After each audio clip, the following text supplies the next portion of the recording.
이 시간 함께 나누실 말씀 사도행전 16장 6절에서 10절까지 말씀입니다.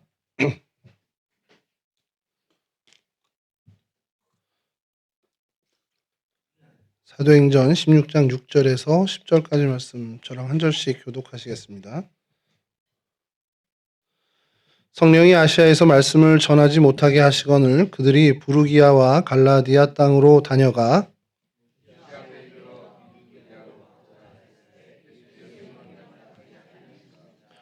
무시아를 지나 드로아로 내려갔는데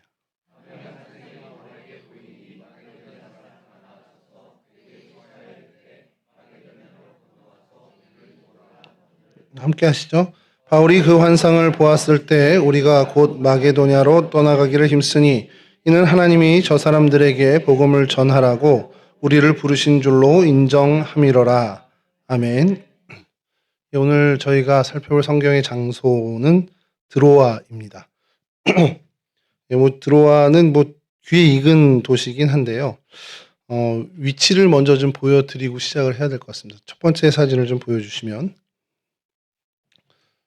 이제는 좀 익숙한 튀르키예 땅의 제일 그 서쪽 에게해 변에 있는 항구 도시입니다. 지금 현재 정식 명칭은 알렉산드리아 트로아스라는 그 이름을 갖고 있고요. 이 유래가 그렇게 됩니다. 그러니까 알렉산더 대왕이 죽고 나서 이곳이 이제 한 4개 정도의 왕조로 갈라지게 됩니다. 그중에 제일 세력이 셌던 사람이 안티고누스라는 사람인데 그 사람이 요 지역을 차지하고 있었고 그래서 여기에 그 항구 도시를 건설을 하게 됩니다. 그게 이 트로아인데 그 네 세력이 계속 엎치락뒤치락 싸움이 굉장히 많아요. 굉장히 많고 있다가 한 번쯤은 들어보셨을 것 같은데 입소스 전쟁이라고 있는데 그 터키 중부 지역, 그러니까 튀르키예 중부 지역을 놓고 패권 전투가 있었습니다. 그때 셀류코스라는 들어보셨을 법한 셀류코스 왕조가 승리를 하게 되고 이 지역을 차지하게 됩니다. 그리고 셀류코스 왕조가 승리한 다음에 알렉산더 대왕, 그러니까 원래 이제 알렉산더 대왕을 기리기 위해서 이 도시를 알렉산드리아 트로아스라고 명명을 하게 되면서 지금까지 알렉산드리아 트로아스. 그러니까 원래 알렉산드리아라고 지은 건데 이게 이집트에 있는 알렉산드리아 혼동이 되니까 알렉산드리아 트로아스라고 이렇게 명명을 하게 된 거죠. 그래서 이곳이 로마 시대에는 한 10만 명 정도까지도 살게 되는 거대 도시로 이제 자라나기도 합니다. 역사가 수에토니우스라는 사람이 있다고 하는데 저도 잘 모릅니다만 이 사람이 쓴 기록이 남긴 게 로마 그 율리우스 시저 시절, 그러니까 카이사르 시절에 또 한 번 콘스탄티누 시절에 요때에 로마 수도를 이쪽으로 옮기자라는 제안들이 있었고 그것이 굉장히 진지하게 고민되고 또 추진까지 될 뻔한 그런 기록이 있다고 해요. 그래서 그러니까 로마가 이탈리아 반도에 있잖아요. 그러니까 로마 제국이 아시아까지 펼쳐졌으니 너무 이제 외진 곳에 있다 생각하고 이곳, 그러니까 그 항구에 가까운 이곳에 와서 수도로 삼으면 좋겠다라는 것들이 거론될 정도로 이 도시가 굉장히 활발했던 도시라는 겁니다. 그래서 로마 시절에 최대한 10만 정도까지 이제 사람들이 몰렸던 도시로 그리고 또 최근에는 많은 유적들이 발견돼서 많은 관광객들이 또 다녀가는 도시이기도 합니다. 요 지역을 오늘 이제 성경에서 언급된 것들을 좀 중심으로 살펴보려고 하는데요. 다음 사진을 한번 보여주시면 이제 튀르키예 지역을 이제 조금 저희가 짚고 넘어가야 될 부분이 좀 있어가지고 여기 오늘 성경 본문에 보면 비두기아도 나오고 무시아도 나오고 이렇게 나오잖아요. 그게 성경의 단어 발음이다 보니까 저희가 이제 어떤 지도나 이런 자료를 찾아볼 때 조금은 혼동이 될 수 있습니다. 그래서 빨간 글씨로 좀 써놨는데요. 비두니아라고 되는 게 비두니아 저쪽이 이제 오늘 우리 성경에 있는 비두기아라고 돼 있는 요 곳이 저쪽이고요. 무시아라고 하는 것이 미시아라고 이제 기록이 되어 있습니다. 그러니까 현재 공식 명칭은 미시아인데 성경에서는 무시아라고 되어 있고요. 갈라디아는 그대로 갈라디아고 부르기아는 푸르기아스, 그러니까 파기아스라는 것을 부르기아로 이렇게 부르기도 하고 이 맨 왼쪽에 있는 루시아 요 지역, 그러니까 지방 이름입니다. 이게 튀르키예 지방인데 루시아라고 하는 요쪽은 성경에 루디아로 나옵니다. 그래서 성경에 루디아라는 여자가 등장하는데 자주색 옷감 장사 루디아라고 그러는데 그 루디아라는 거 원뜻은 루시아 지방 사람이란 뜻입니다. 그래서 성경학자들 중에는 일부이긴 하지만 그 자색 옥감 장수의 이름이 루디아가 아니라 그 사람을 루디아 여자, 루디아 사람이라고, 그러니까 우리나라 뭐 안성 때 이렇게 부르는 것처럼 루디아 여자라고 불렀던 것이 성경에 기록된 거고, 그게 혹시 디모데의 어머니나 아니면 로이스나 디모데의 외조모나 어머니가 아니었겠냐라는 추정을 하는 사람도 있습니다. 그러니까 루디아가 사람의 이름이 아닌 그냥 그 지방 사람으로 이렇게 하는 경우. 이 리디아 지역입니다. 리디아 지역이고, 그다음에 이 가라라고 하는데 카리아라고 하는 이 곳은 성경의 열왕기하 11장의 4절에 등장을 합니다. 그러니까 이거는 요시야 왕 때 이제 섭정을 하고 제사장이 요시야를 어쨌든 간에 보호하기 위해서 용병들을 데리고 와요. 용병들을 데리고 오는데 거기에 이제 가리 사람들이라고 하면서 그 호정관이라고 그러나요? 하여튼 용병들이 이제 그 집행관들이 이제 등장을 하는데, 그 가리 사람이 열왕기하 11장에 두어 번 등장합니다. 이 사람들이 누구냐면 요 지역 출신 용병들이에요. 그래서 요 카리아라는 동네에서 요즘 이제 교황청의 용병들이 스위스 군인들이 많잖아요. 이제 그런 식으로 세계 전역으로 이렇게 용병으로 이렇게 좀 활동을 했던 사람들이 이 카리아 동네 사람들이 좀 있었다라는 기록이 있습니다. 그리고 뭐 저기 본 루카니온이라고 하는 곳이 이고니온, 그다음에 비시디아 안디옥의 이 비시디아도 이쪽에 있고요. 그다음에 이 전체 전역을 해서 갑바도기아라고 해서 갑바도기아라고 칭하는 요런 지도들을 혹시 성경 뒤쪽이나 여러분들이 보시게 되면 요게 이제 성경 우리 개역 한글의 단어들이 조금 다를 수 있구나라는 것을 좀 보시면 좋지 않을까 해서 좀 준비를 했습니다. 예, 그래서 다음 사진 한번 보여주시면요. 예, 다음 사진을 보여주시면, 예, 오늘 성경에 등장하는 게 오늘 본문의 내용만 가지고 보면 이 사도 바울 일행은 무시아 지방에 있었습니다. 무시아 지방이라고 여기 가운데 좀 써놨죠, 빨간 글씨로요. 미시아라는 여기에 있었고, 비두니아로 가려고 마음을 먹었습니다. 비두니아는 저 위에 보이시나요? 저 위에 글씨. 예, 저기로 가기로 했던 겁니다. 원래. 그러니까 저희가 성경을 텍스트로만 읽으면 무시아에 있다가 비두니아로 가려면 도대체 어디로 가는지가 좀 헷갈릴 수 있는데, 이렇게 해서 아시아 지역 제일 서쪽에 와 있다가 다시 북쪽으로 거쳐서 아시아로 다시 돌아갈 생각으로 계획을 짰던 게 사도 바울의 원래 계획입니다. 자, 그런데 마침 이제 드로아라는 도시, 이 알렉산드로 트로아스라는 이 도시에 머물면서 오늘 본문에 의하면 환상을 보게 되고 마게도냐 사람이 건너와서 도우라 해서 그 여정이 유럽을 향하게 됐다라는 거죠. 이 동네를 좀 보시면 됩니다. 그래서 이 무시아라는 지역이 이제 그 지역입니다. 그러니까 어디 도시를 지칭하는 건 아니고 이 무시아 지역이 소아시아 지역이면서 우리가 지난번 몇 주 전에 살펴봤던 여기 보면 두아디라라든지 사대교회라든지 빌라델비아 교회라든지 요 지역이 무시아 지역입니다. 그러니까 요 지역에 계속 머물고 있었고, 그러니까 이게 사도 요한하고는 전혀 관계없는 사도 바울의 선교 여정입니다. 그때 저희가 한 건 요한계시록에 등장한 7교회를 좀 살펴봤던 건데, 그 요한계시록과는 무관하게 사도 바울이 이 지역에서 어쨌든 간에 선교 여행 중이었고, 그래서 이곳에서 저 비두니아로 가려는 계획이 이제 틀어지는 장면이 오늘 본문의 장면이죠. 요게 이제 성경에 등장하는 드로아의 모습인데, 2차 선교에서 오늘 본문입니다. 오늘 본문에 등장을 하고요. 또 고린도후서 2장 12절에 한번 또 등장을 합니다. 요거 좀 읽어드리면, 내가 그리스도의 복음을 위하여 드로아의 이름에 주 안에서 문이 내게 열렸으되, 이거를 좀 앞뒤를 잘 연결을 해도 고린도후서 2장을 전체를 다 읽어도 도대체 언제 이 드로아의 강건을 기록한 건가, 이것이 굉장히 좀 혼동스럽습니다. 그래서 주석을 찾아보고 여러 자료를 찾아보게 되면 이게 사도 바울이 3차 전도 여행 중에 에베소에 들리게 되죠. 그리고 거기에 여러분들이 기억할 수 있는 더메드리오라는 그 은세공업자가 소요를 일으켜서 가이오를 비롯한 사도 바울의 일행들이 굉장히 곤혹을 겪게 되죠.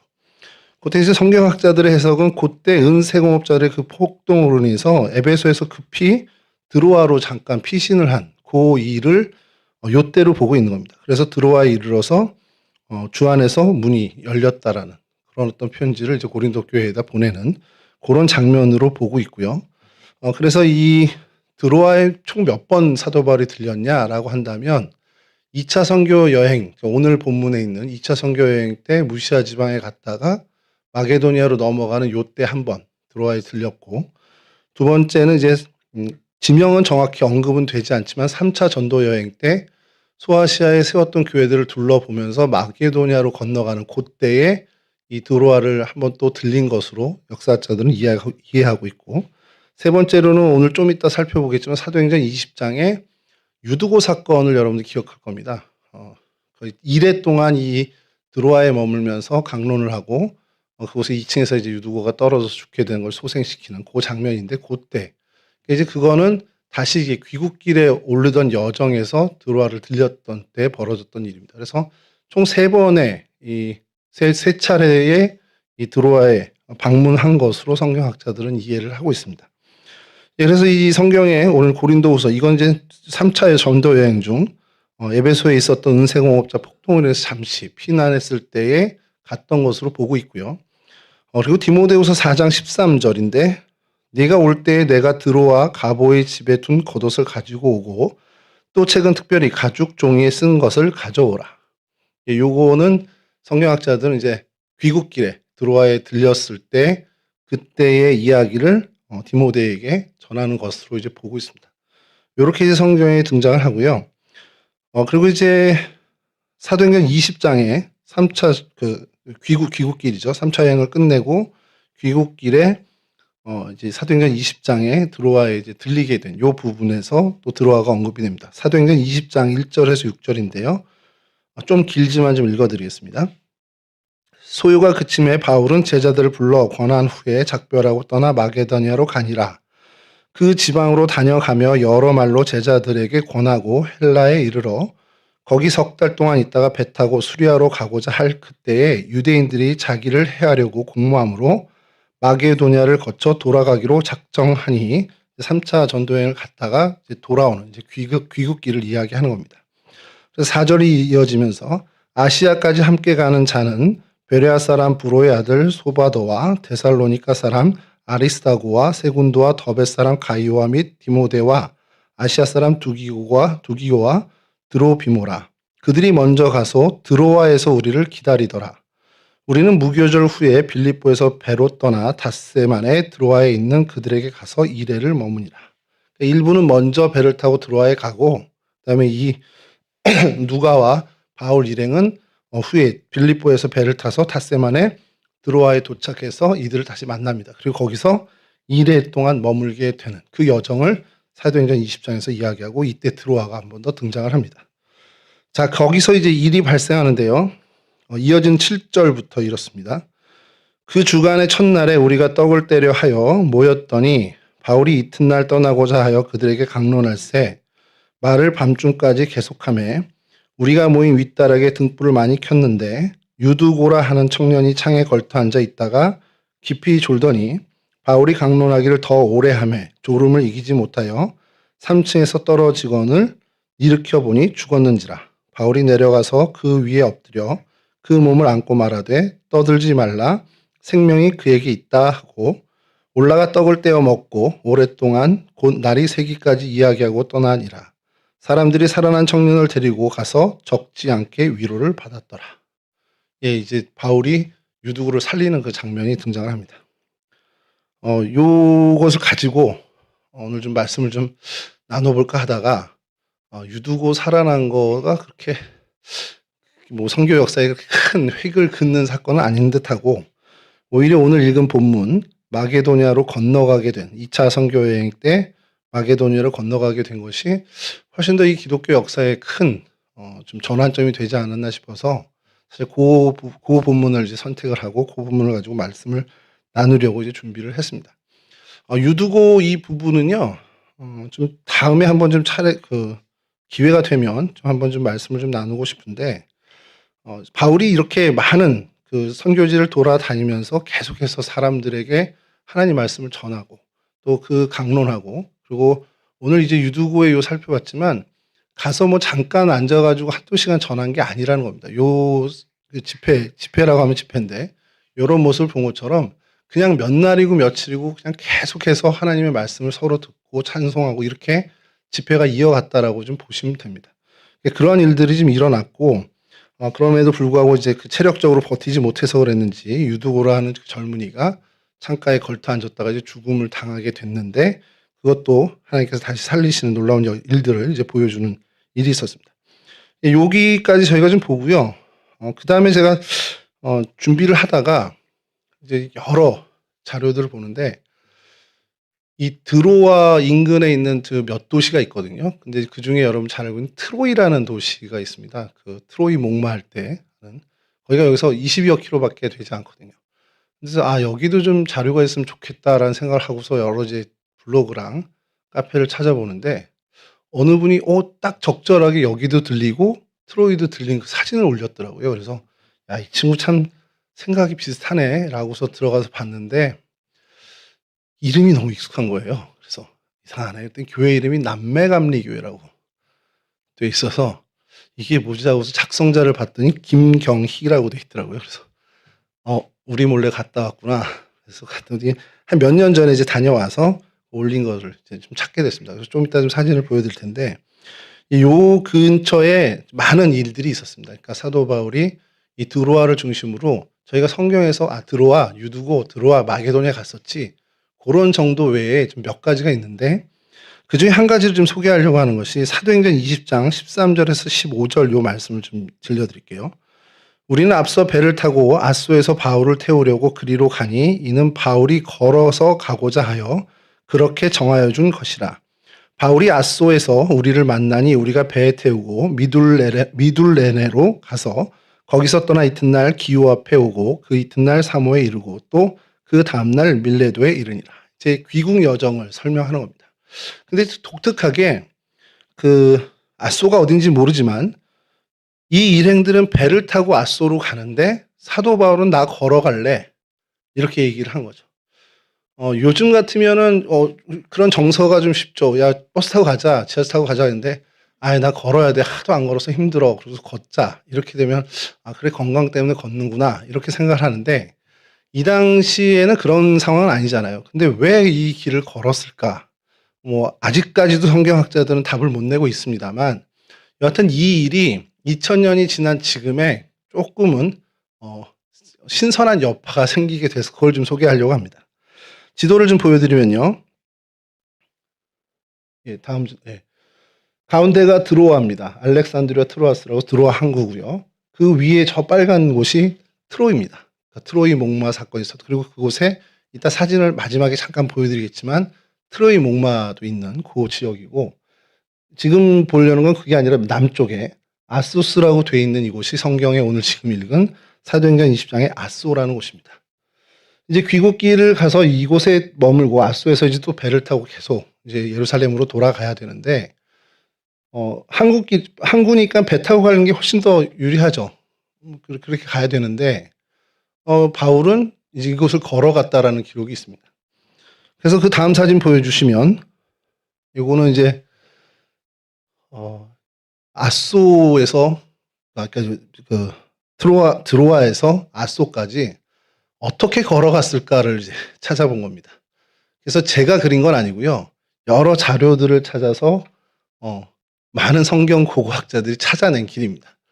몇 킬로로 되어 있습니까? 혹시 전사님 여기 마지막에 박스 좀 확대 한번 해주실 수 있을까요? 이거 구글로 걸어가는 지도입니다. 실제 걸어가는 길입니다. 14시간 12분 62.7km. 이렇게 나오죠. 이게 실제로 걸어가는 길인데, 괜찮습니다. 요게 실제로 지금 관광 상품화가 됐습니다. 그래서 바울길이라고 명명이 돼서 세인트 폴 뭐 어떻게 이렇게 돼 있더라고요. 그래서 그거 좀 보여드리면 드로아 항구에서부터 시작됩니다. 다음 사진 보여주시죠. 이게 긴 세로라 그러는데 지금 세인트 폴에서 바울길이라고 돼 있고요. 여기서부터 이제 출발입니다. 출발을 해서 다음 사진 보여주시면 이제 그 항구를 가는 알렉산드리아 트로아스 그 이제 이정표고 이 길이 계속 요런 이정표들이 있는데 이건 이제 반대로 봐야죠. 저희는 저 아소에서부터 오는 길로 이거는 안내 표지판이고 다음 보여주시면 길목마다 이렇게 계속해서 표지판이 있습니다. 이게 바울길이라는 거예요. 아까 그 길을 계속 걸어가면 앗소까지 이른다. 그래서 바울이 걸어갔던 길, 관광객 여러분도 걸어가 보시죠. 그래서 이렇게 친절하게 지금 상품화가 돼 있다라는 겁니다. 요렇게 길을 걸어가서 앗소에 이른. 그러니까 이게 불과 10여 년도 안 됐습니다. 이게 발견이 된 게 10여 년 정도밖에 안 됐고, 그래서 이 길이 실제로 62km 정도인데 며칠 걸릴 수 있는 길인데, 그러니까 실제로 그냥 걸으면 14시간이지만 며칠 이제 걸어야 되겠죠. 뭐 저 같은 경우는 뭐 일주일도 더 걸어야 될 것 같은 느낌이 드는데, 이렇게 지금 요 지역에 이 드로아를 중심으로 해서 바울의 흔적들이 계속해서 이제 발견이 되고 있고요. 또 이 드로아 중심으로 이 항구, 옛 항구 옆쪽으로 바울 당시의 고대 도시의 터가 발견이 됐습니다. 그래서 다음 사진 보여주시면 이게 그 유적지의 지도입니다. 그래서 영어로 써 있고 막 이렇게 있어서 제가 그냥 우리말로 좀 적어 봤는데요. 이 동문 저쪽에 그리고 또 수로가 있고 목욕탕이 있고 궁전이 있고 그다음에 저수로가 있고 스타디온이라고 해서 이제 경기장이 있고 로마 포럼이라고 해서 이제 광장이 또 있는 요 유적이 아주 잘 고스란히 보존되어 있는 것이 발견이 됐습니다. 그래서 다음 사진 보여주시면 요게 무슨 유적 같습니까, 여러분? 아까 거기 지도에 있었던 유적 중에 하나인데, 예, 요거 다음 사진 보여주시죠. 좀 조금 멀리서 찍은 거고, 예, 한번 생각해 보시죠. 그 다음 사진 보여주시면, 예, 요걸 좀 이제 드론으로 찍은 사진을 올려놨더라고요. 이게 목욕탕입니다. 요즘 찜질방보다 훨씬 더 규모도 크고, 예. 그래서 이때 당시 로마에 저희가 어릴 때 들었잖아요. 로마 시절에 목욕 문화가 뭐 엄청나게 발전했다 그러는데 그 규모가 굉장히 잘 보존되어 있는 곳이 이 드로아에 있습니다. 그래서 이게 실제로 사도 바울 당시에 그 시대의 어떤 유적으로 좀 보고 있고 그래서 많은 관광객들을 좀 유치하고 있는 상황이라고 합니다. 그래서 이곳이 목욕탕 이제 유적이고요. 그 다음 사진은 이제 뭐 궁전의 터인데 이제 지하는 아니고 1층이죠, 1층. 그래서 궁전 입구 요 부분인데 이게 큰 사진들이 별로 없어서 위에는 그냥 폐허처럼 돼 있고 아래만 이렇게 잘 보존이 돼 있습니다. 그러니까 이 건축 기술이라고 해야 되나요? 이런 것들이 굉장히 잘 발달된 게 이 굴을 판 거가 아니라요. 돌을 쌓은 겁니다. 쌓아서 이렇게 지층을 만들고 그 위에 이제 궁전을 하게 된 그때 당시. 그리고 이곳에 다음 사진 보여주시면 포티움 신전의 터가 있고요. 그러니까 여전히 그 로마 당시 헬레니즘의 어떤 그 종교 문화가 계속 고스란히 있었습니다. 그리고 이제 별도로 이제 드로아 전체적으로 찍은 사진을 좀 보여드리면 여기 항구에서 다음 사진이 이 항구 위쪽에서 찍은 현재 오늘날 그러니까 옛날 이제 항구죠. 이제 오늘날 찍은 옛 항구 그 지역의 사진입니다. 그리고 그 다음 다음 사진 이제 이곳에 진입하는 이 도시로 이제 진입하는 진입로 그 사진이고요. 그리고 다음 사진은 이제 현재 항구입니다. 오늘날의 항구이고, 요 다음 사진도 오늘날의 항구입니다. 그러니까 뭐 굉장히 지방 소도시 같죠. 예전에 로마 시대의 위용은 없고 그냥 아주 작은, 지금은 그래도 다시 이제 관광업이 발달되면서 그래서 아까 제가 그 김경희 목사님네 그 교회에 그 성지순례 그 사진들이 새로 왔던 게 뭐냐면 이 드로아는 블로그 사진이 별로 없어요. 이게 왜냐면 성지순례 상품이 거의 없는 것 같습니다. 그래서 오히려 트로이, 우리가 잘 알고 있는 트로이 목마 그쪽의 사진들은 막 넘쳐나는데 이 드로아를 거쳐서 그곳을 간 몇 안 되는 그 여정을 남매교에서 갔다 왔길래 잘 됐다고서 이제 좀 보게 된 건데 이곳이 그렇게 뭐 눈에도 띄지도 않고 그런데 사실은 우리 기독교 역사에서 굉장히 큰 전환점, 그 변곡점이라고 해야 되나요? 그 전환점이 발생됐던 도시라는 굉장히 의미 있는 지역이라는 것이죠. 그리고 그 의미 있는 사건이 있었던 것이고요. 그래서 오늘 그것을 좀 살펴보려고 하는 건데, 뭐 별첨해서 아까 우리 김경희 목사님 블로그에 올라왔던 그 다음 사진 지도를 보여주시면 저 위쪽이 이제 트로이인데 한 22km입니다. 직선거리로 한 22km 정도 나오는데 다음 사진 보여주시면요. 실제로 트로이 목마를 기념 조형물을 해놨습니다. 그리고 다음 사진 김경희 목사가 올려놓은 겁니다. 이렇게 돼 있고 다음 사진이 당시 이제 트로이 성. 그러니까 굉장히 난공불락의 요새로 이제 알려졌던 그 신화 속의 그 성이 실제로 이런 성 모습을 굉장히 두꺼운 성벽을 갖고 있었던 뭐 여리고성 이런 유적하고는 좀 다르겠지만 그래서 당시에 상당히 이제 좀 난공불락의 요새로 취급받았었던 그런 성터들이 곳곳에 좀 남아 있는 그런 정도의 모습을 가지고 있습니다. 요 정도가 이 드로아의 모습이고요. 그래서 드로아를 보면서 계속해서 제가 이제 뭐 진도를 못 나가게 된 게 드로아에 대해서 성경에서 보면은 사도행전 16장하고 20장하고 고린도후서 2장 요 정도가 끝이거든요. 그리고 아까 말씀드린 디모데후서에 그 가보에 있는 그 겉옷을 가져와라. 요 정도가 드로아에 대해서 언급된 거. 그러니까 직접 언급된 건 그 정도밖에 없습니다. 그러니까 뭐 자료를 어떻게 찾기도 뭐하고 애매하고 뭐 역사 자료에 의존하다 보니 역사 자료 자체는 뭐 그렇게 오픈된 것도 많지 않고. 근데 이제 앞뒤를 연결해서 에베소에서 이제 그 은 도색 장수들의 그 소유를 피해서 드로아를 가서 마게도냐를 건너가게 되는 그 길목에는 무조건 이 드로아를 거치게 돼 있다라는 걸로 생각하면 성경학자들은 그럼 사도 바울이 직접 언급은 없다 하더라도 드로아를 3번 이상은 거쳤을 거다라는 것. 이제 그것을 이제 추정해서 이제 보고 있는 거고요. 그래서 이 드로아가 사실은 굉장히 선교 역사의 변곡점이 되는 것이 아까 말씀드린 이 아시아로 다시 향하게 됐다면 유럽의 기독교 역사는 오늘날과 같지는 분명히 않을 겁니다. 분명히 이제 뭐 역사에 만약이 어딨어 이렇게 얘기하면 할 말은 없지만 실제로 그 유럽으로 건너가지 않고 다시 그 선교의 방향을 아시아 쪽으로 향했다. 그래서 뭐 터키나 트루키에 지역 다시 뭐 어떤 뭐 안디옥 지역으로 와서 교회를 든든히 세우는 데 전력을 다했다면 마게도니아 지금 그리스죠. 그리스 쪽이나 로마 쪽의 이러한 교회들이 강성해지는 그러니까 세워지는 것 자체가 늦어졌을 것이고 그럼 그 기독교 역사가 그래도 몇십 년 뭐 심하게 얘기하면 몇백 년 더 뒤에 이런 어떤 일들이 벌어졌을 것으로 이제 추정을 하는 것이죠. 그래서 이 선교 여정의 일대 정말 어떻게 보면 전환이 일어난 것이 바로 이 드로아에서 일어난 것인데 그래서 그 본문을 가지고 좀 말씀을 좀 나누려고 하는데요.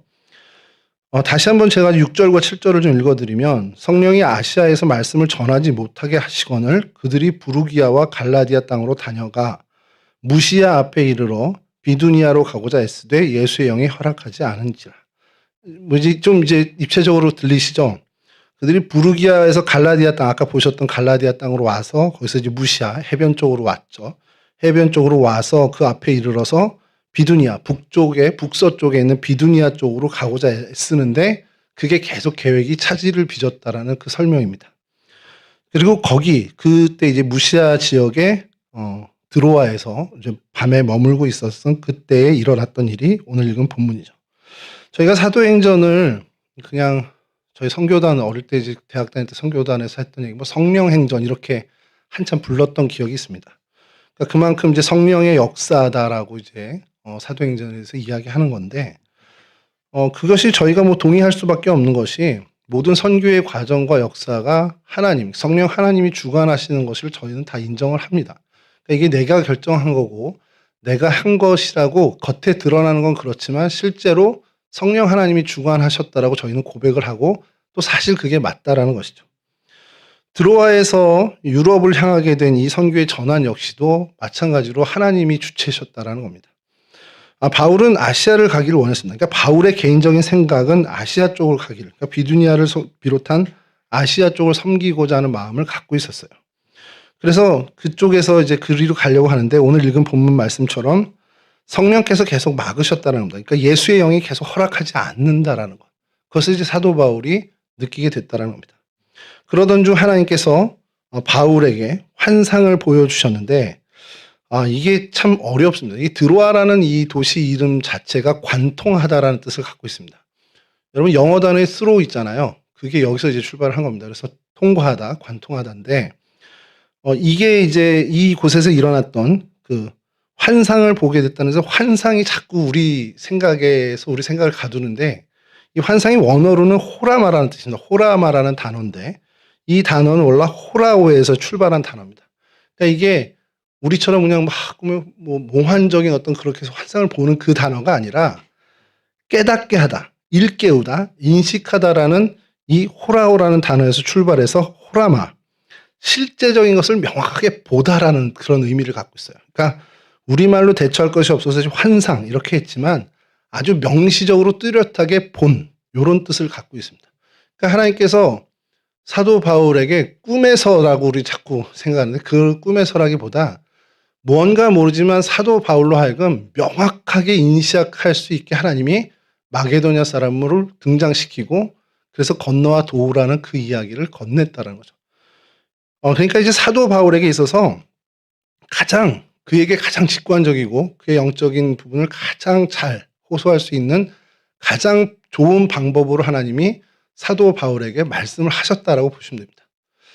이전에도 이런 일이 없던 게 아닙니다. 사도 바울에게 하나님이 말씀하시고자 할 때 어떻게 말씀하셨죠? 하나님이 너무 급해요. 사도 바울에게 뭔가를 전하고 싶어. 그러면 쪽지를 써서 보내는 것도 아니고 카톡 문자를 날리시는 것도 아니잖아요. 우리 잘 알잖아요. 다메섹 도상에서 정말 강한 빛으로 그리고 음성으로 남들은 못 봤습니다. 남들은 듣지 못했습니다. 근데 사도 바울만이 듣고 볼 수 있게끔 하나님께서 말씀하셨잖아요. 마찬가지로 이 드로아에서 마게도냐 사람을 등장시켜서 선교의 길을 이쪽으로 틀게 하신 때에도 가장 강력한 가장 확실한 방법으로 사도 바울에게 말씀하셨습니다. 저는 이 부분이 조금 의구심이 있었어요. 어릴 때 이제 신학생 때 아니 뭐 이렇게 하나님이 이렇게 너무 신비하게만 사도 바울에게 얘기하시는 거 아니야? 근데 가만히 생각해 보면 그 방법밖에 없습니다. 오늘날과는 다르잖아요. 오늘날에도 이런 어떤 신비한 방법으로 하나님이 저희에게 이런 방법으로만 말씀하신다 그러면 저희 되게 헷갈릴 겁니다. 이게 하나님 말씀이 맞아? 아니 내 상상 아니야? 이렇게 될 수 있죠. 왜냐하면 지금은 너무도 명백한 하나님의 말씀을 전하는 매개가 있죠. 바로 성경 말씀이 있습니다. 지금 성경 말씀을 통해서 뭐 읽는 묵상하는 말씀을 통해서든 선포되는 설교 말씀을 통해서든 하나님이 우리에게 하실 수 있는 루트가 많습니다. 근데 사도 바울 이때 당시로 되돌아가면 성경이 쓰여져 있습니까? 없죠. 구약 성경 정도인데 예수의 영을 이야기하는 성령의 역사는 이 성경에 쓰여져 있지 않는 때입니다. 그러니 하나님이 사도 바울에게 하실 말씀은 하나님의 특별한 계시, 특별한 어떤 방법으로밖에 전달이 안 된다는 것이죠. 그래서 이 호라마라는 단어를 사용한 이 환상을 통해서 사도 바울에게 이야기하셨다는 겁니다. 다행인 것은 이 사도 바울이 그런 분별력이 있었던 사람이라는 거예요. 하나님의 말씀인지 이것이 인간의 자기 생각의 자기 욕심인지를 정확히 구별할 수 있는 사람이었기에 하나님도 이 방법을 택해서 사용하실 수 있었다는 겁니다. 하나님께서는 어떠한 계획인지 모르겠습니다만 뭐 역사가 다 지나고 난 다음에야 저희가 보면 그래 이게 하나님이 가장 합리적인 방법을 하신 거야 라고 고백할 수 있겠지만 당시에 그 누구도 이 방법은 예상하지 못한 이 일은 예상을 못했던 일입니다. 유럽 쪽을 가서 유럽에서 교회들이 세워지는 이것은 누구도 상상하지 못했던 일인데 사도 바울조차도 상상하지 못했던. 근데 그 마게도냐, 지금 뭐 성경에 등장하는 빌립보 교회라든지 데살로니가 교회, 또 베레아라든지 고린도 등 모든 곳이 이곳에 포함되어 있습니다.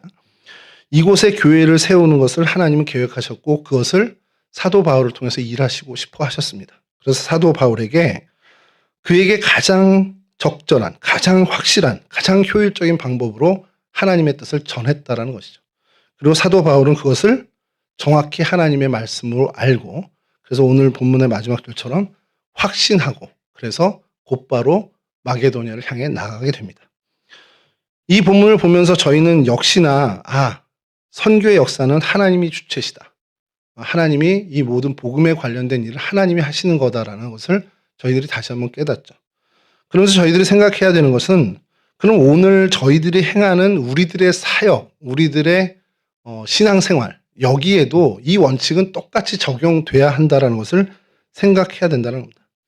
내 삶의 모든 일들, 특별히 신앙에 관련된 모든 일들은 그 주관하는 역사, 주관자는 성령 하나님이라는 것을 우리는 인정해야 한다는 것이죠. 내가 좋아하고 내가 선호하고 이건 내가 이렇게 살아왔으니까 내가 나를 이렇게 하나님 빚으셨으니까 나는 이런 걸로 쓰임 받는 사람일 거야. 물론 그렇게 합리적으로 생각할 수 있지만 하나님의 생각은 우리의 합리성을 넘어서는 분이라는 겁니다. 내가 이런 가정에서 태어나서 이런 사람으로 자라났으니 나는 이런 쓰임을 받겠지? 만약에라면요. 내가 한국에서 태어나서 한국 사람으로 자라났고 한국말을 하니 나는 한국 사람을 위해서 복음의 사역만 하겠구나. 이런 틀이 우리 안에 있다면 그리고 그것이 맞다면 우리는 해외 선교 아무도 못 나갑니다. 하나님의 역사는 우리가 좀 달리 생각해요. 내 틀을 벗어나야 된다는 거죠.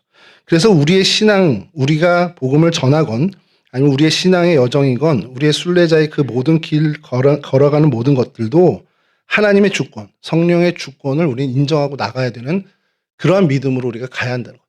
그러니까 사도 바울의 이 드로아에서 이 사건을 보면서 아, 그래, 하나님이 이때 역사를 바꿨어. 사도 바울은 참 대단해. 어떻게 하나님 역사를 그렇게 잘 알아? 그거 보고 감탄만 하는 것이 아니라 아, 그래, 이 모든 역사와 이 선교의 주체는 하나님이신데 그럼 이것이 내 삶에, 내 신앙에도 똑같이 적용되는구나라는 것을 우리 인정해야 한다는 겁니다. 우리는요, 우리가 계획을 세웁니다. 그리고 우리 계획이 좌절되면 그 좌절된 계획을 붙잡고 계속해서 연연하는 모습을 보이고 있습니다.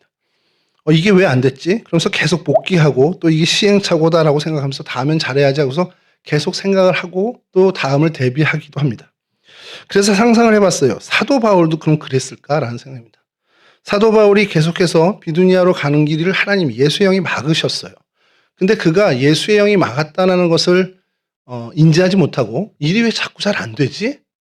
라는 자꾸 뭐가 이렇게 걸리지? 자꾸 뭐가 이렇게 방해되지? 라는 것을만 생각하고 그것을 돌파하고자 했다면 우리가 잘 알잖아요. 사도 바울은 추진력이 대단한 사람입니다. 그러다 보니 그렇게 생각하면 아, 이거 걸림돌 능히 넘어설 수 있는 사람이에요. 어떻게 해서든지 그거를 안 되는 것도 되게 해서 비두니아로 갔었을 사람입니다.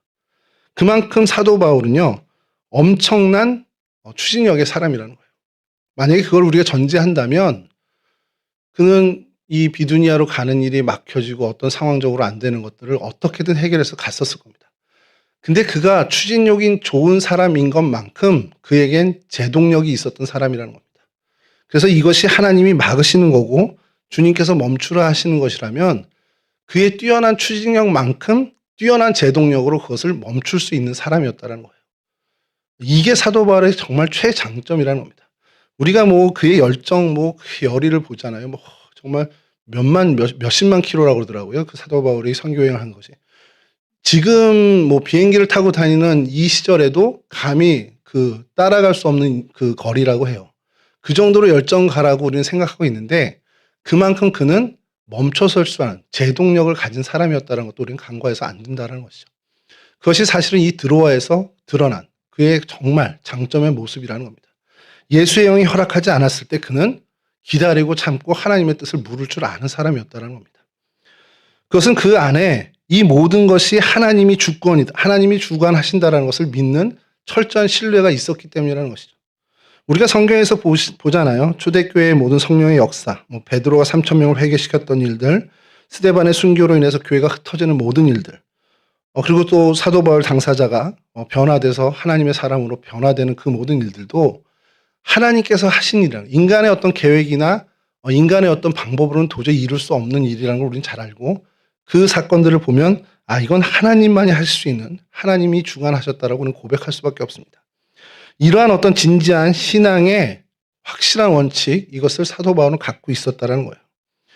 정말 추진력만 좋은 바울이라면 어떻게든 이 난관 뚫고 비두니아로 분명히 갔었을 겁니다. 그러나 말씀드린 것처럼 그는 너무도 좋은 제동력의 사람이었기 때문에 이 예수께서 막으시는 일을 주님께서 멈추라 하셨을 때 정확하게 멈출 수 있었던 사람이라는 것이죠. 그리고 그 이후에 오늘 10절 말씀처럼 바울이 그 환상을 보았을 때 우리가 곧 마게도냐로 떠나기를 힘쓰니, 이 다음이 중요합니다. 이는 하나님이 저 사람들에게 복음을 전하라고 우리를 부르신 줄로 인정함이로라. 세 번역에서는 확신함이다 이라고 써 있습니다. 그러니까 하나님의 뜻이 완전히 이제 다시 확신이 됐을 땐 놀라운 추진력으로 곧 마게도냐로 떠났다는 겁니다.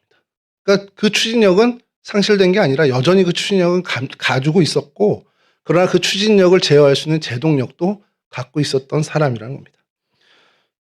왜냐? 이 사람 안에는 근본적으로 하나님의 마음을 품고 있었기 때문에 그래요. 그러니까 하나님이 영혼을 정말 아끼고 사랑하고, 그래서 그 또한 하나님의 마음을 품고 영혼을 사랑하고 아끼는 마음을 갖고 있었습니다. 이건 그러니까 영혼을 사랑하냐 마냐, 전도에 열정이 있냐 마냐, 그걸 다 떠나서 하나님의 마음을 품고 있었기 때문이라는 거예요. 그래서 하나님이 아끼는 건 나도 아끼고, 하나님이 싫어하는 건 나도 싫어하고, 하나님이 좋아하는 건 나도 좋아하는. 그러니까 하나님의 마음이 내 마음이 되고 내 마음이 하나님이 되는 정말 하나님의 마음을 품은 사람이 됐다라는 것이죠. 그렇게 주님의 마음을 품고 또 주님의 시선을 갖고 모든 것을 바라보기 때문에 주님이 가라 하면 갈 수 있고요. 주님이 멈추라 하면 멈출 수 있는 그러한 바탕이 되어 있던 사람이라는 겁니다. 사실 이 부분을 보면서 저희들이 오늘 우리의 삶을 좀, 우리의 신앙의 행보를, 우리의 신앙의 여정을 한번 생각해 봤으면 좋겠어요. 내가 하나님이 가라 하면 가고, 하나님이 이거 아니다 그러면 내가 정말 깨끗하게 포기할 수 있는 사람인지, 아니면 하나님 그 한 번만 제가 또 이거 했으면 좋겠는데, 그래서 내 생각을 계속 피력하면서 내 고집과 내 주장을 피는 것은 아닌지, 하나님이 딱 아니라 그러면 정말 뒤도 끝도 없이 그냥 딱 아니군요 하고서 수긍할 수 있는 마음이 우리 가운데 있는지를 한번 생각해 볼 필요가 있다는 거죠. 그러기 위해서 제일 중요한 건 내가 하나님의 마음을 품는 것이 중요하다는 겁니다. 사실 하나님의 마음을 품는다는 것은 다르게 얘기하면 성령 충만이라고 볼 수 있죠. 성령 하나님이 나를 주관하시고 내 안에 성령 하나님께서 채워주시고 나를 주관하신다면 내가 의도하든 안 의도하든 하나님이 좋아하시는 건 나도 좋아하게 되고요. 하나님이 이쪽을 원하시면 나도 그것을 원하게 된다라는 것. 사실 그것이 우리가 지향해야 하는 가장 좋은 신앙의 상태라는 겁니다. 하나님이 나를 주관해서 정말 주님의 마음을 그대로 내 마음으로 품고 나아가는 것. 그렇게 되면요. 순종 우리가 아무리 생각할 필요 없습니다. 순종 이거 순종해야지 결단할 필요도 없습니다. 그냥 내가 너무 좋은 거예요. 하나님이 좋아하는 건 그냥 너무 좋아서 하는 거고 하나님이 하시기 싫어하는 건 난 그냥 싫어서 안 하게 되는 그냥 가만히 내 마음 가운데로 사는 것이 하나님 앞에 순종하게 되는 삶으로 이어지게 된다는 겁니다. 사실 그걸 저희가 어떻게 보면 목표로 우리의 신앙생활을 나가야 한다는 것이죠. 바라기는 저와 여러분 모두가 정말 하나님의 마음을 품는 정말 바울처럼 하나님의 마음을 품고 그래서 하나님이 하시는 그 일에 놀라운 추진력도 갖고 또 그에 더불어 놀라운 제동력도 가질 수 있는 그러한 믿음의 사람들이 되었으면 좋겠습니다. 정말 주님이 함께 하시고 그래서 성령 충만한 삶을 살아서 정말 주님의 마음을 품고 하나님이 기뻐하신 일에는 세상 모두 다 생각하지 않고 계산하지 않고 정말 모든 우리의 몸을 바쳐서 추진할 수 있는 추진력을 갖는 사람. 그리고 하나님께서 이것은 아니다 하실 때에는 그 모든 것 미련 다 연연하는 것 끊어내고 딱 끊어낼 수 있는 정말 딱 제동할 수 있는 딱 멈춰설 수 있는 그런 믿음의 마음을 갖는 그래서 우리의 삶 자체가 하나님 앞에 그저 의식하든 의식하지 않던 하나님의 뜻에 맞게 살아가는 순종의 삶을 사는 그러한 인생, 그러한 삶의 모습을 갖는 저와 여러분들이 되었으면 좋겠습니다. 그러한 은혜의 주인공들이 다 되실 수 있기를 주님의 이름으로 간절히 축원합니다.